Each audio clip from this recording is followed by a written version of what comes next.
there is a ghost living inside you. Right now, as you listen to my voice, it is making decisions that will determine where you are 10 years from today. It decides what you crave, what you fear, and exactly how much is left in your bank account at the end of every month. You think you are the pilot of your life, but science reveals a darker truth. You are often just a passenger in a machine programmed by your past.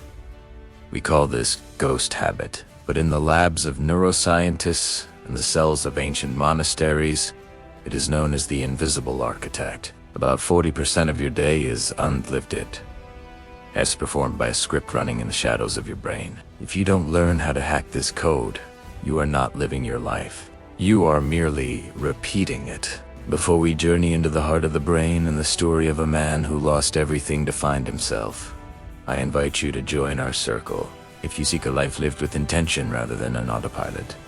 Subscribe to Wise Talis. Click the bell, join the tribe, and let's begin the work of awakening the spirit. To understand the power of the invisible architect, we must look at the life of Elias. Elias was a man who, by all American standards, was successful. He had a high-rise office in Chicago, a fast car, and a wardrobe that cost more than some people's education. But Elias was drowning. Every night, after a high-pressure day of hacking markets and managing millions, Elias had a ritual. He would walk into a dimly lit bar, order a double scotch, and spend $200 on a dinner he barely tasted. At the grocery store, he'd reach for the most expensive bottles of wine, not because he was thirsty, but because his hand moved before his mind could speak. Elias wasn't choosing these things. He was triggered. The stress of the office was the cue. The spending was the routine. The temporary numbness was the reward. His brain had moved his life into a region called the striatum. This is a deep, ancient part of the brain that operates without your permission. It is the hard drive of your existence. When you do something frequently enough, the brain says, let's move this to the basement, so the upstairs mind can focus on other things. Elias's upstairs mind was focused on work, while his basement mind was quietly destroying his future.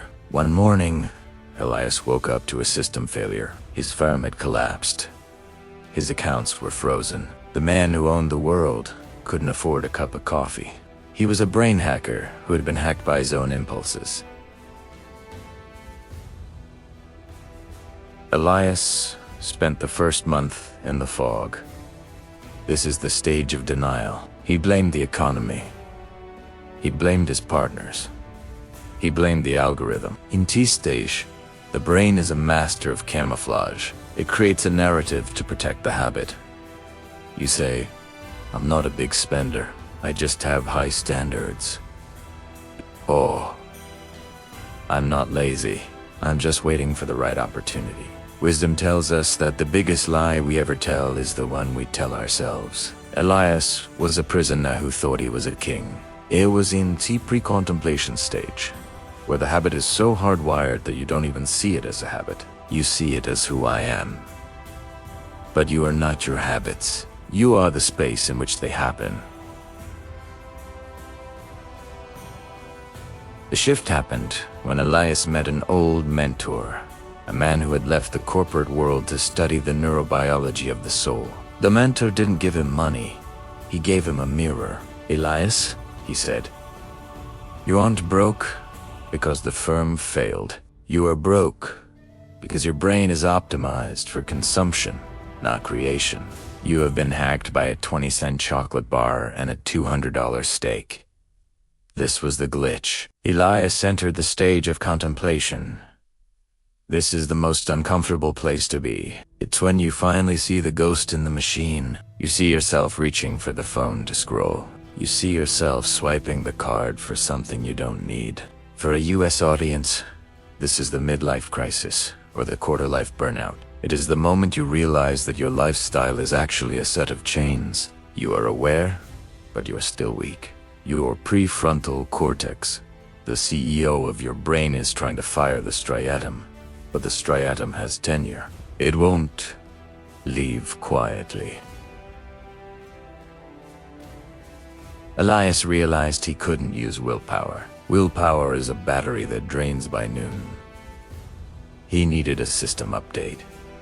He entered preparation. He started small. He didn't try to save $1 million. He decided to hack one single hour of his day. He identified his cues. He realized that the urge to spend always hit when he felt lonely or undervalued. Instead of fighting the urge, he rerouted it. He designed a secondary routine. Every time he felt that specific sting of stress, he would take a walk to a public park. He associated the positive habit of walking with a reward of peace. He was using neuroplasticity. He was physically pruning the neurons that led to the bar and growing new ones that led to the park. He was no longer a victim of his biology. He was becoming its engineer.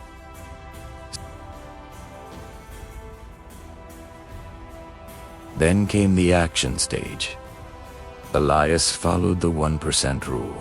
In America, we are obsessed with bigness. Big gains, big moves, big transformations. But the brain is terrified of big. Big looks like a threat. Small looks like progress. Elias started saving $5 a day. Just 5.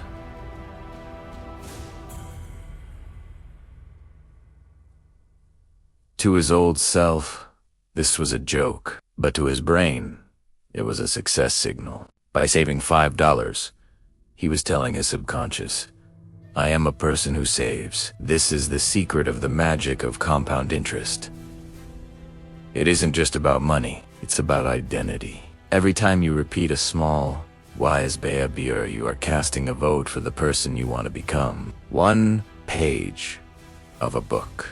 $1 in a jar, 1 minute of meditation. These aren't just actions. They are neural seeds.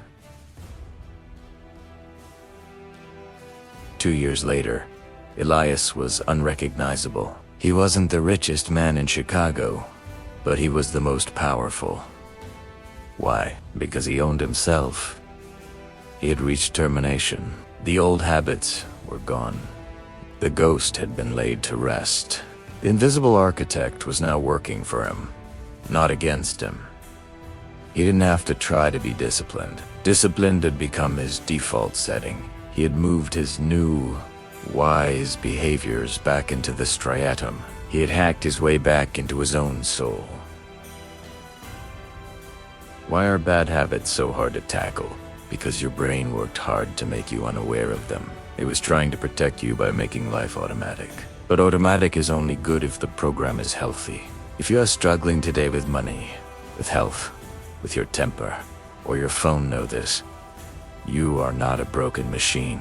You are a masterpiece with a few lines of bad code. The US tells us that we are what we buy, but wisdom tells us we are what we repeat. If you repeat the small, you will eventually own the large. The stages of change are not a ladder. They are a spiral. You will go up. You will stumble, and you will come back around, but each time, you will be higher than before. Stop trying to move the mountain. Just move one stone, and then another. The mountain will eventually realize it has no choice but to follow you. If you have stayed with Elias and me until this moment, it means the invisible architect is starting to tremble. You are beginning to see the blueprints. You are starting to realize that your future hasn't been written yet. It's being coded right now, in this very second. Your brain is a garden.